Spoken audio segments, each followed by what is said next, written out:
very sweet good morning all of you. How are you? I hope you all are fine. Students, today we are going to start our next type of cell, that is secondary cell. Means ऐसे cell जिनको आप बार बार use कर सकते हो. ठीक है. Primary cell हमने अपने कल की क्लास में खत्म किया था.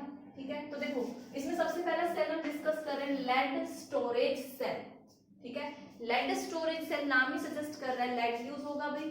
ठीक है. तो देखो इसमें एनोड होता है आपका लेड का बना हुआ और आपका जो कैथोड है वो किसका बना हुआ है, लेड ऑक्साइड का बना हुआ है.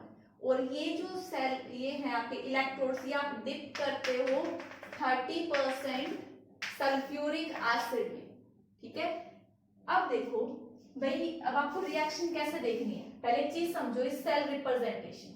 भाई एनोड पे आपने क्या लिया है, पीबी लिया है. ठीक है. पीबी बेसिकली किस में कन्वर्ट होगा भाई, एनोड है, ऑक्सीडेशन होना चाहिए, तो पीबी क्या होगा, किस में कन्वर्ट होगा, PbSO4 में. PbSO4 में इसकी ऑक्सीडेशन स्टेट कितनी है, +2, इसमें कितनी है, 0, ऑक्सीडेशन हुआ है. तो ये किसकी बात हुई, एनोड की. यहां बात करते हैं कैथोड की. कैथोड पर क्या है आपका PbO2. यहाँ पे इसकी ऑक्सीडेशन स्टेट क्या है, +4. बेसिकली यहाँ पे क्या होगा, कैथोड पर रिडक्शन होता है, +4 से किस में कन्वर्ट होगा, +2 में होगा. +2 किस में जाएगा भाई, सेम PbSO4. एनोड वाला पार्ट भी Pb क्या बना रहा है, PbSO4 बना रहा है. कैथोड वाला पार्ट भी क्या बना रहा है, PbSO4. फर्क क्या है, यहाँ 0 से +2 गया, यहाँ +4 से +2 आया है. यहाँ ऑक्सीडेशन हुआ है, यहाँ रिडक्शन. और दोनों में ही ये काम किसने कराया है, आपके H2SO4 ने कराया है. तो रिएक्शन तो आपको याद हो ही गई कि एनोड पे ये रिएक्शन होनी है, कैथोड पर ये होनी है. तो बेसिकली अब देखते हैं कि कन्वर्ट कैसे होगा, जो मेन रिएक्शन है. ये तो बात आपको सिर्फ याद कराने की. ठीक है. देखो भाई एनोड पे हमने बोला ऑक्सीडेशन होता है, तो पीबी किस में कन्वर्ट हुआ, Pb2+ में. मीडियम सल्फेट का तो किस में होगा, SO4 में. अब ये SO4 कहां से आया, ये आपके दिया होगा सल्फ्यूरिक एसिड ने, SO4 2-. ठीक है. अब चार्ज देखो, इधर 2- है तो इधर भी क्या हुआ भाई, Pb 0 से 2+ में कन्वर्ट हुआ, तो इसमें क्या रिलीज किए होंगे, 2 इलेक्ट्रॉन. तो ये आपकी किसकी रिएक्शन हो गई, एनोड की रिएक्शन हो गई. तो कैथोड की क्या होगी, तो जो आपका PbO2 है ये किस में कन्वर्ट होगा, PbSO4 में. तो सिमिलरली भाई किसकी प्रेजेंस चाहिए, इसको सल्फेट की, SO4 2- की. इतनी बात समझ में आई. अब देखो अगर आप इसको बैलेंस करते हो तो क्या आएगा, तो स्टूडेंट देखो यहाँ पे इसमें क्या किए होंगे, 2 इलेक्ट्रॉन गेन किया होगा. जब भी +4 से ये कहां गया है, +2 में गया, तो यहाँ पे क्या हुआ, 2 इलेक्ट्रॉन का गेन भी हुआ. ठीक है. अब 2 इलेक्ट्रॉन आया और आपके पास ऑक्सीजन और सल्फेट है, तो यहाँ पे क्या आएंगे आपके H+ आएंगे. और ये H+ और ये ऑक्सीजन यहाँ पे मिलकर आपका क्या बनाएगा, H2. तो देखो यहाँ पे कितने हाइड्रोजन और ऑक्सीजन बैलेंस करने के लिए चाहिए, रिएक्शन को बैलेंस करके देखो भाई, यहाँ पे हमें कितने H+ चाहिए, 4. यहाँ पे 2 ऑक्सीजन है, 2 ऑक्सीजन है तो देखो सल्फेट तो पूरा सल्फेट आ गया, 2 ऑक्सीजन है तो हमें यहाँ 2 चाहिए, 2 आया तो हाइड्रोजन कितने चाहिए, 4. तो देखो ओवरऑल चार्ज इधर क्या है, 0, और इधर भी कितना हो गया, देखो 2 सल्फेट पे नेगेटिव, 2 ये इलेक्ट्रॉन का नेगेटिव, टोटल 4 नेगेटिव. 4 नेगेटिव के लिए कितना है, 4H+. रिएक्शन बैलेंस हो गई, दोनों को ऐड कर दो, आपकी क्या आ जाएगी, नेट सेल रिएक्शन आ जाएगी. इलेक्ट्रॉन कैंसिल आउट हो ही रहे, 2 इलेक्ट्रॉन से 2 इलेक्ट्रॉन. ठीक है. तो ये था आपका लेड स्टोरेज सेल. ठीक है. अब देखो ये थी आपकी चार्जिंग वाली बात. जब आप डिस्चार्ज करेंगे तो यही रिएक्शन क्या हो जाएगी, रिवर्स हो जाएगी. ठीक है. एनोड वाला जो PbSO4 है वो वापस से किस में कन्वर्ट होने लगेगा, Pb+ में SO4 2- मींस देखो ये रिएक्शन हो रही है जब आप इन्वर्टर की लाइट यूज कर रहे हो. ठीक है. एग्जांपल. ठीक है.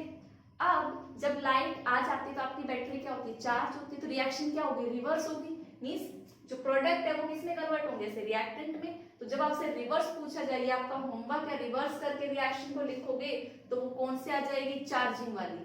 और ये क्या है, डिस्चार्जिंग वाली, जब आप इलेक्ट्रिसिटी यूज कर रहे हो और वहां पे आप वापस से इलेक्ट्रिकल एनर्जी सप्लाई करके ये चीज बना रहे हो. ठीक है. तो वो जस्ट रिएक्शन रिवर्स है, जैसे लिखा है ठीक ये इधर लिख दो और रिएक्टेंट वाले प्रोडक्ट में। तो ये था आपका lead storage cell, note down.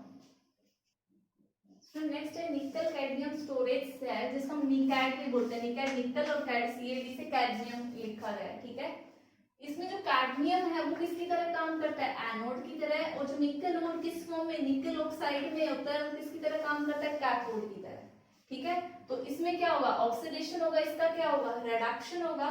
तो मैं यहाँ पे आपको क्या लिख रही हूँ, नेट सेल रिएक्शन लिख रही हूँ। नेट सेल में कैडमियम और ये निकल ऑक्साइड वाटर की प्रेजेंस में रिएक्ट करके क्या बनाएंगे, कैडमियम हाइड्रोक्साइड और निकल हाइड्रोक्साइड।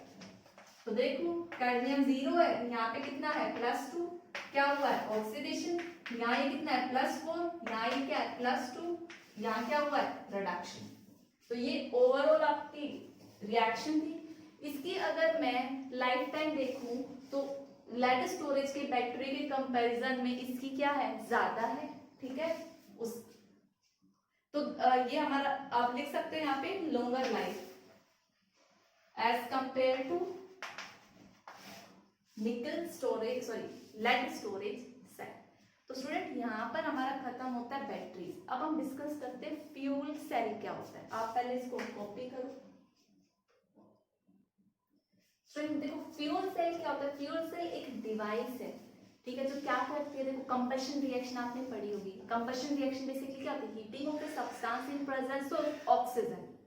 तो आपको क्या मिलती है भाई, CO2 मिलेगी, वाटर मिलेगा और एनर्जी रिलीज होगी। तो कंबशन रिएक्शन में जो एनर्जी रिलीज हुई, ठीक है, अब उस एनर्जी को हम डायरेक्ट किसमें कन्वर्ट करें, इलेक्ट्रिकल एनर्जी में। ऐसी डिवाइस क्या होती है, फ्यूल सेल होती है।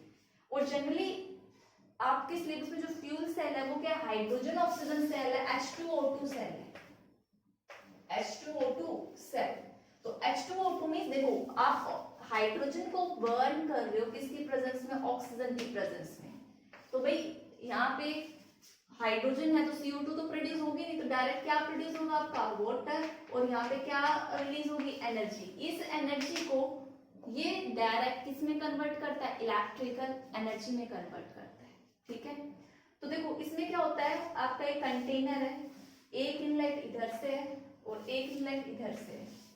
इधर से आपकी क्या जाएगी, हाइड्रोजन गैस जाएगी, और इधर से आपकी एंटर करेगी O2 गैस, ठीक है। ये मैंने 2 इलेक्ट्रोड्स बनाए हैं, ठीक है, जो सेपरेट चैम्बर, देखो यहाँ पे इलेक्ट्रोड लगाया, ये क्या है नेगेटिव, ये किसकी तरह काम कर रहा होगा, एनोड की तरह, और ये पॉजिटिव, ये किसकी तरह काम कर रहा होगा, कैथोड की तरह, ठीक है। दोनों ही किसके बने हुए हैं, पोरस कार्बन के बने हुए हैं, जिनके अंदर क्या एक सूटेबल कैटलिस्ट है, ठीक है, लाइक प्लैटिनम, सिल्वर, ये सब, ठीक है। तो ये आपके इलेक्ट्रोड, इसके अंदर क्या होगा, बीच में जो है यहाँ पे होगा आपका इलेक्ट्रोलाइटिक सॉल्यूशन, इलेक्ट्रोलाइट होगा, इलेक्ट्रोलाइट, लाइक NaKOH ले लो, ठीक है, NaOH ले लो, KOH ले लो, ये इलेक्ट्रोलाइट है, ठीक है।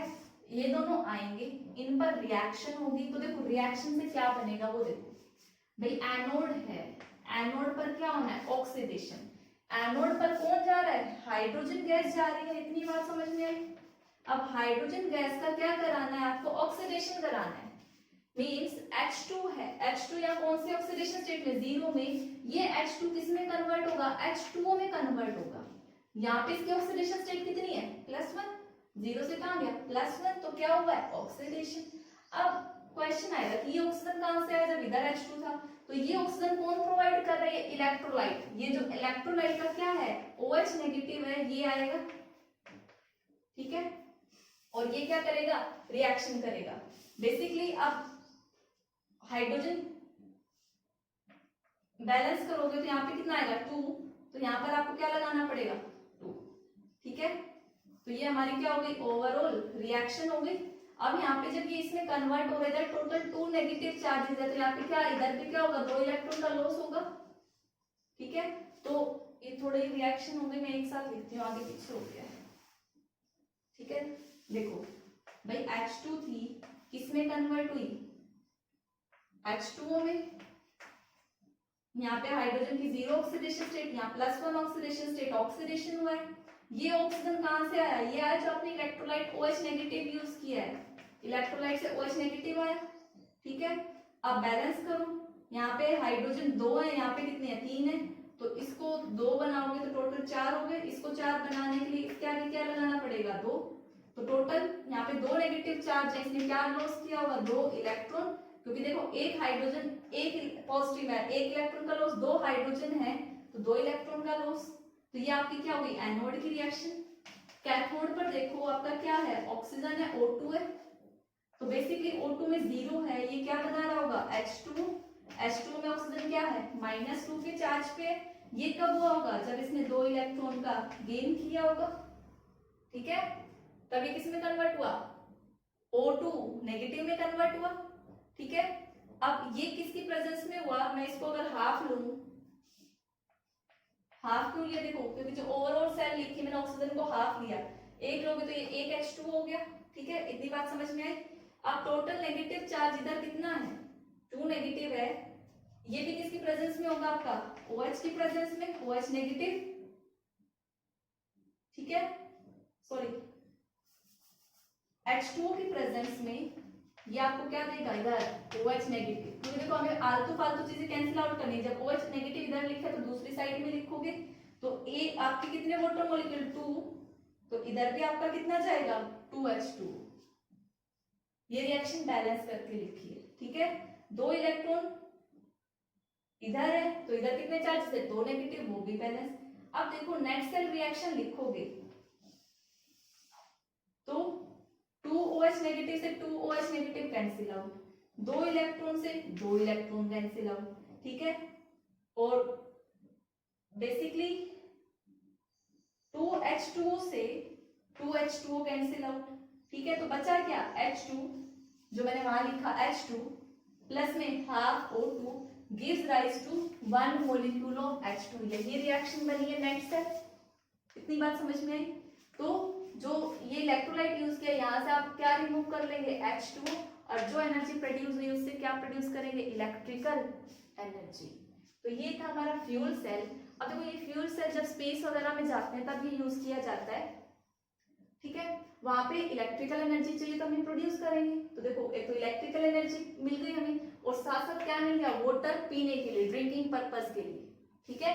और साथ में ये क्या है? यहाँ पे कोई पोल्यूशन फ्री है, CO2 रिलीज नहीं हुई इस रिएक्शन में। बाकी वैसे तो कंबशन रिएक्शन में CO2 प्रोड्यूस होती है, इस रिएक्शन में वाटर निकला जो ड्रिंकिंग पर्पस के लिए काम है, और एनर्जी निकली जो हमने इलेक्ट्रिकल एनर्जी यूज की, ठीक है। तो fuel cell exam point of view से बहुत इंपॉर्टेंट है। इस ईयर भी यहाँ से 1 मार्क का क्वेश्चन आया था और पूछा गया था कि आप स्पेस वगैरह में जो जाते हैं वो कौन सा सेल यूज करते हैं इलेक्ट्रिकल पर्पस के लिए, तो आंसर आना था आपका फ्यूल सेल, H2O2 सेल। तो आप इसको कॉपी करो। स्टूडेंट्स अब एडवांटेज की बात करें इस सेल की, तो देखो सबसे पहले ये क्या है? अगर कंटिन्यूअस सप्लाई होता रहे, भाई ऑक्सीजन और ये हाइड्रोजन कंटिन्यूअस सप्लाई होता रहे, तो ये सेल कभी भी डेड नहीं होगा। ये इसकी एडवांटेज हुई। ये जनरली ऑपरेट किया जाता है 70 to 140 डिग्री सेल्सियस, और आपको ये 0.9 वोल्ट सप्लाई करता है, ठीक है। सेकेंड है इसकी देखो जनरली एफिशिएंसी, हम किसी की बात करें फ्यूल सेल थियोरेटिकली तो 100% होती है, 100% वर्क करता है। सारा फ्यूल आया, बर्न करके चला गया, जितना फ्यूल था उतनी एनर्जी हमने प्रोड्यूस कर ली। पर प्रैक्टिकली आप देखेंगे तो एफिशिएंसी 100% नहीं होती। अगर मैं इस हाइड्रोजन ऑक्सीजन सेल की बात करूं तो इसकी एफिशिएंसी लगभग 60 से 70% है, जो कि देखो इतना कम होने के बाद भी इसकी एफिशिएंसी किससे ज्यादा है? Thermal power plants. अगर आप थर्मल पावर प्लांट से इलेक्ट्रिसिटी प्रोड्यूस कर रहे हो उसकी फिर भी कम रहेगी, लेकिन इस फ्यूल सेल की क्या है? ये ज्यादा है। तो हमारे लिए तो फायदे वाली बात हुई। दूसरी चीज, थर्ड पॉइंट इज ये पॉल्यूशन क्रिएट नहीं करता। इस रिएक्शन के अगर आप प्रोडक्ट देखेंगे तो क्या है? वाटर है और एनर्जी है। एनर्जी हमने इलेक्ट्रिकल एनर्जी में यूज कर ली और वाटर ड्रिंकिंग पर्पस के लिए, हमारे लिए तो बेनिफिशियल हो गया। तो ये थे इसके एडवांटेजेस। अब देखो डिसएडवांटेजेस, इसकी डिफिकल्टीज के बारे में बात करूं तो पहला देखो, ये आप लिख लेना, मैं समझा देती हूँ। बेसिकली देखो जो आपके इलेक्ट्रोड्स हैं, जो इलेक्ट्रोलाइट है और जो गैसेज आ रही है, भाई कुछ ऐसा ही सेटअप था, इलेक्ट्रोड से इधर ऑक्सीजन यहाँ से आ रही थी, हाइड्रोजन यहाँ से, बीच में इलेक्ट्रोलाइट। तो इन गैसेस के बीच में, इस इलेक्ट्रोड के बीच में, और ये जो इलेक्ट्रोलाइट आपने यहाँ यूज किया, इन तीनों में कॉन्टेक्ट बनाना थोड़ा सा डिफिकल्ट होता है, ठीक है। तो ये पहली डिफिकल्टी है। सेकेंड डिफिकल्टी की मैं बात करूं, इसमें हम जो कैटलिस्ट यूज कर रहे थे, मैंने लिखा था ये कार्बन इलेक्ट्रोड है विद ए सुटेबल कैटलिस्ट। तो इसमें जो कैटलिस्ट यूज किया जाता है उसकी कॉस्ट ज्यादा है, लाइक प्लैटिनम वगैरह। तो ये भी क्या हो गई, कॉस्ट इफेक्टिव नहीं हुआ हमारे लिए, ठीक है। तो ये हमारी क्या हो गई, थर्ड लिमिटेशन हो गई। दूसरा, एक ही जो हैंडलिंग है, भाई गैसेस आप यूज कर रहे हो इस रिएक्शन में, तो इन गैसेस को मैनेज करना, हैंडल करना क्या है, थोड़ा सा डिफिकल्ट है। तो इसीलिए देखो यहाँ पे तो आपको सिंपल सा कंस्ट्रक्शन दिख रहा था फ्यूल सेल का, लेकिन बड़ा सा कॉम्प्लिकेटेड होता है, ठीक है। तो ये जो फ्यूल, गैसियस फ्यूल है, इनको थोड़ा मैनेज करना डिफिकल्ट हो जाता है। तो ये इसकी किस में आएगा, लिमिटेशन में आएगा। तो ये ओवरऑल था हमारा फ्यूल सेल। फ्यूल सेल में आपको कंप्लीट चीजें आनी चाहिए, जो जो मैंने बताई, एग्जाम पॉइंट ऑफ व्यू से बहुत इंपॉर्टेंट है। अब नेक्स्ट हम डिस्कस करते हैं कोरोजन के बारे में, तब तक आप ये कॉपी करो। देखो कोरोजन क्लास 10 से पढ़ते हैं और आपने पहले भी पढ़ा होगा। कोरोजन बेसिकली क्या है, भाई किसी मेटल, कोई मेटल है, ठीक है, टाइम के साथ उसकी वैल्यू खत्म हो जाए, मींस वो यूज करने के लिए ना बचे, ठीक है। मतलब मेटल क्या हो गया, डिग्रेड हो गया, खत्म हो गया। कैसे हो गया, जब atmospheric oxygen, sorry atmospheric gases ने उसके ऊपर अटैक किया, ठीक है।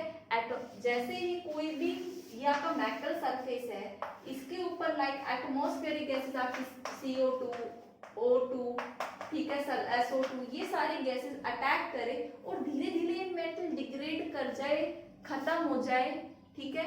इसी प्रोसेस को हम क्या बोलते हैं, कोरोजन बोलते हैं। और वो क्या बना लेता है, सपोज करो ये कोई मेटल था M, वो इन सब के साथ रिएक्ट करके साथ में क्या आएगा, मॉइस्चर भी आएगा, ठीक है। एटमॉस्फेरिक गैसेस एंड मॉइस्चर भी लिख लेना है, ठीक है। तो ये किस में कन्वर्ट हो जाएगा, लाइक ऑक्साइड, सल्फाइड्स, कार्बोनेट में, ठीक है। आपका प्योर मेटल नहीं बचता। तो इसी चीज को हम क्या बोलते हैं, कोरोजन। और कोरोजन का एक बहुत फेमस एग्जांपल है, कौन सा, rusting of iron, rusting of iron. इसमें क्या होता है, आयरन जो आपका है ऑक्सीजन की प्रेजेंस में और वाटर की प्रेजेंस में, ठीक है, ये क्या बनाता है, Fe2O3 बनाता है, सॉरी हाँ, Fe2O3, फेरिक ऑक्साइड। और वाटर है तो साथ में क्या होगा, .X इसको हम क्या बोलते हैं, रस्ट बोलते हैं, रेडिश ब्राउन कलर का ये होता है, ठीक है। तो बेसिकली ये आपकी रस्टिंग है। अब हम देखते हैं ये रिएक्शन हुई कैसे, ठीक है। केमिकली एनोड पर कौन एनोड की तरह काम किया, कौन कैथोड की तरह। तो बेसिकली हम इसका मैकेनिज्म देखेंगे, थियरी देखेंगे क्या है। तब तक आप ये कॉपी करो। तो स्टूडेंट्स अब हम डिस्कस करते हैं अपना थियरी क्या है। देखो रिएक्शंस मैंने पहले लिख दिए ताकि आप सबको एक साथ में समझा सकूं, एक्सप्लेन कर सकूं। तो देखो सबसे पहले देख, एटमॉस्फेरिक ऑक्सीजन में क्या है, सॉरी एटमॉस्फेयर में क्या है, CO2 है।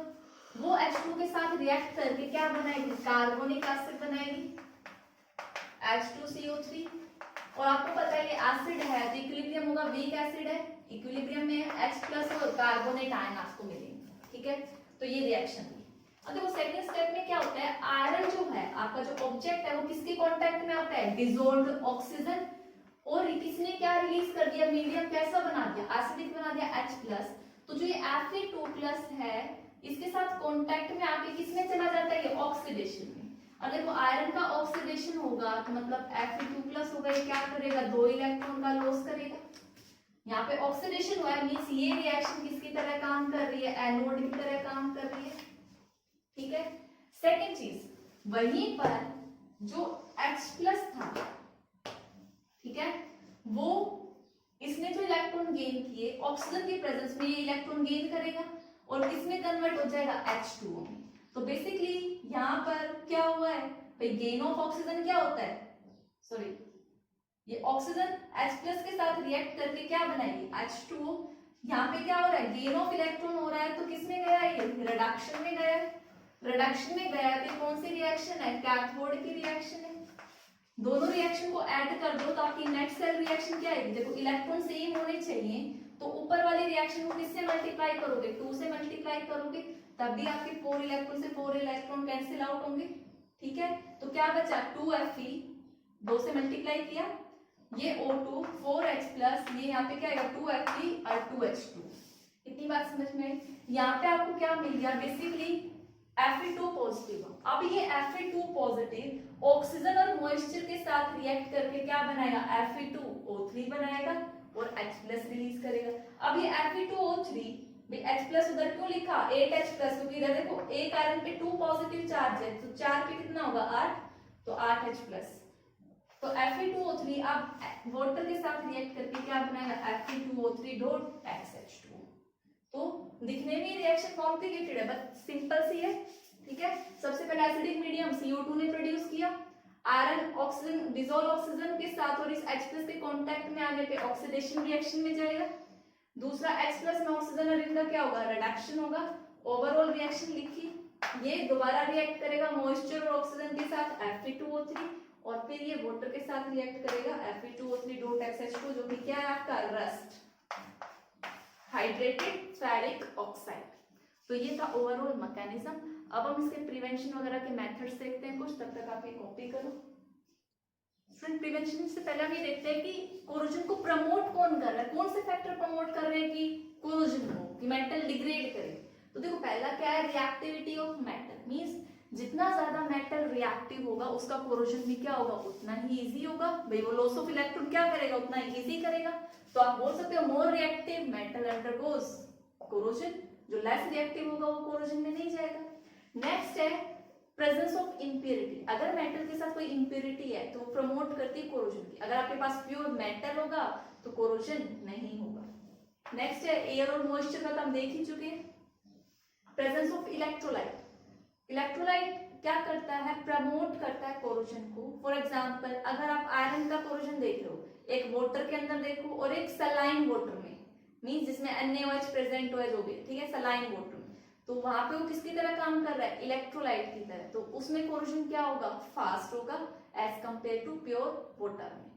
नेक्स्ट है स्ट्रेन इन मेटल्स, मींस किसी भी मेटल में बेंडिंग वगैरह आ जाती है, किसी ने स्क्रैच कर दिया, तो वहां पे कोरोजन होने के चांसेस क्या है? ज्यादा होते हैं। ठीक है, तो ये फैक्टर्स थे जो अफेक्ट करते हैं। अब हम देखते हैं इसको हम रोक कैसे सकते हैं। स्ट्रेस प्रिवेंशन में मेरे पास बहुत सारे मेथड्स है, तो वन बाय वन इनको डिस्कस करते हैं। First method is barrier protection. Barrier protection में बेसिकली क्या होता है कि आप क्या करो, आप मेटल के सरफेस को अलाउ ही मत करो कि वो ऑक्सीजन, CO2 या मॉइस्चर के कांटेक्ट में आए। ठीक है, अब उसके लिए आप कुछ ना कुछ करोगे कि सप्लाई कट कर दो। ये सरफेस है, एयर कांटेक्ट करता तो आपने उनके बीच में कुछ लगा दिया, बैरियर लगा दिया। ठीक है, तो उसी को हम क्या बोल रहे हैं? Barrier protection. तो आप ऑब्जेक्ट्स को क्या कर सकते हो? पेंट कर सकते हो, पेंट करके, या फिर आप उनको ग्रीस कर दो, ऑयल कर दो। ठीक है, या फिर आप उस मेटल को क्या कर दो? किसी और मेटल की कोटिंग कर दो, लाइक निकल, क्रोमियम, एल्यूमिनियम, जिसको हम किस नाम से जानते हैं? इलेक्ट्रोप्लेटिंग। एग्जाम में पूछ लिया जाता है व्हाट इज इलेक्ट्रोप्लेटिंग। मींस आप किसी भी ऑब्जेक्ट को कोट कर दो by another metals like nickel, chromium, aluminium is known as electroplating. ठीक है, नेक्स्ट आप क्या करो? आयरन सरफेस को कोट कर दो फॉस्फेट और अदर केमिकल्स से। ये क्या करते हैं? ये एक फिल्म बना लेते हैं आयरन ऑब्जेक्ट्स के ऊपर, जो फिर कांटेक्ट में नहीं आने देते। तो ये था हमारा बैरियर प्रोटेक्शन। नेक्स्ट है हमारा सैक्रिफिशियल प्रोटेक्शन। अब देखो सैक्रिफिशियल प्रोटेक्शन में क्या है? आप आयरन ऑब्जेक्ट्स को कोट करो विद मोर रिएक्टिव मेटल। ठीक है, मींस कवरिंग ऑफ आयरन, इसका मतलब क्या है? Covering of iron with more electropositive metal. ठीक है, और जनरली हम आयरन को किससे कोट करते हैं? जिंक से कोटिंग करते हैं। अगर आयरन ऑब्जेक्ट्स के हमने जिंक से कोटिंग की, और जिंक क्या है? आयरन से ज्यादा रिएक्टिव है, तो ऑक्सीडेशन आयरन का नहीं होगा, किसका होगा? जिंक का होगा। इसी प्रोसेस को हम क्या बोलते हैं? गैल्वेनाइजेशन बोलते हैं। तो इलेक्ट्रोप्लेटिंग में आपने देख लिया था, गैल्वेनाइजेशन में देख लिया। गैल्वेनाइजेशन में आयरन ऑब्जेक्ट्स को जिंक से कोट करने की प्रोसेस को बोलते हैं। ठीक है, अब बेसिकली होता क्या है भाई, ये आपका क्या था, आयरन था, आपने बाहर क्या लगा दिया, जिंक लगा दिया, इसको कोट कर दिया। अब एटमॉस्फेरिक ऑक्सीजन आएगी तो जिंक क्या करेगा, उसके साथ रिएक्ट करेगा। अब ये जिंक एटमॉस्फेरिक ऑक्सीजन के साथ रिएक्ट करके क्या बनाएगा, zinc carbonate, zinc hydroxide type complex बना देगा। ठीक है, जिससे आपका आयरन क्या हो जाएगा, सेफ हो जाएगा। ठीक है, तो ये था हमारा नेक्स्ट। अब पहले आप ये कॉपी करो, फिर हम अपना थर्ड पॉइंट डिस्कस करते हैं। स्टूडेंट देखो, नेक्स्ट हमारा इलेक्ट्रिकल प्रोटेक्शन, इसको हम कैथोडिक प्रोटेक्शन भी बोलते हैं। क्या बोलते हैं, कैथोडिक। बेसिकली आप कैथोड को क्या कर रहे हो, प्रोटेक्ट कर रहे हो। ठीक है, इसमें क्या होता है, आप आयरन ऑब्जेक्ट्स को प्रोटेक्ट करते हो by connecting to more active metal. Iron objects को कनेक्ट कर रहे हो, ठीक है, एक्टिव मेटल के साथ, क्या तो डायरेक्टली या एक वायर की हेल्प से। तो सपोज कौन इलेक्ट्रिकल प्रोटेक्शन कैसे करते हैं, ये आपका कोई आयरन ऑब्जेक्ट है, पाइप है, ये आपका मैग्नीशियम है, मोर रिएक्टिव मेटल है, आपने इसको कनेक्ट कर दिया वायर से। मैग्नीशियम मोर रिएक्टिव है तो बताओ क्या करेगा, ये ऑक्सीडेशन शो करेगा। मैग्नीशियम क्या करेगा, 2+ और 2 इलेक्ट्रॉन का लॉस करेगा। इस वायर की हेल्प से क्या होंगे, इलेक्ट्रॉन यहाँ जाएंगे, यहाँ पे ये किसकी तरह काम कर रहा है, एनोड की तरह, और आयरन यहाँ क्या है, कैथोड। तो कैथोड आयरन है तो रिडक्शन आयरन का तो पॉसिबल नहीं है, तो क्या होगा, ये जो इलेक्ट्रॉन है ऑक्सीजन की प्रेजेंस में आपका H+ गेन करेगा और किस में कन्वर्ट हो जाएगा, ये H2O में। ठीक है, तो बेसिकली आपका H2 में कन्वर्ट करना है तो 2, यहाँ पे कितना आएगा 4H+, ये 4, और ये बैलेंस करने के लिए क्या आ जाएगा 2। ठीक है, सॉरी, हाँ, यहाँ पे क्या बन जाएगा 4। तो ये हमारी क्या हो गई ओवरऑल रिएक्शन। आपका आयरन क्या रह गया, सेफ रह गया, इसका ऑक्सीडेशन नहीं हुआ, ये किस में कन्वर्ट नहीं हुआ, आपके 2 पॉजिटिव में कन्वर्ट नहीं हुआ। नेक्स्ट आप क्या यूज कर सकते हो, एंटी रस्ट सॉल्यूशन यूज कर सकते हो। एंटी रस्ट सॉल्यूशन क्या होते हैं, अल्कलाइन फॉस्फेट्स या क्रोमेट्स।